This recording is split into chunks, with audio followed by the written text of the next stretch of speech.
ប្រព័ន្ធគ្រប់គ្រងច្រកចេញចូលសម្រាប់ស្ថាប័នសហគ្រាសនិងសាលារៀនអន្តរជាតិជាមួយប្រព័ន្ធច្រកចេញចូល Active Access អ្នកប្រើប្រាស់ត្រូវបានផ្ទៀងផ្ទាត់មុនពេលចូលឬចេញពីទីតាំងនៅពេលអ្នកប្រើប្រាស់ scan ប្រព័ន្ធនឹងកត់ត្រាព័ត៌មាននិងបើកទ្វារដោយស្វ័យប្រវត្តិឥឡូវនេះយើងបានអភិវឌ្ឍមុខងារពិសេសចំនួន3ពិសេសសម្រាប់សាលារៀន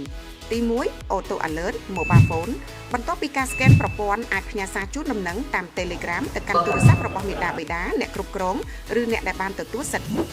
ទី2 Auto Alert Attendance ប្រព័ន្ធនេះក៏អាចផ្ញើសារជូនដំណឹងអំពីការមកយឺតឬអវត្តមានតាម Telegram ទៅកាន់ទូរស័ព្ទរបស់មាតាបិតាអ្នកគ្រប់គ្រងឬអ្នកដែលបានទទួលសិទ្ធិទី3 Special Student Pick Up Function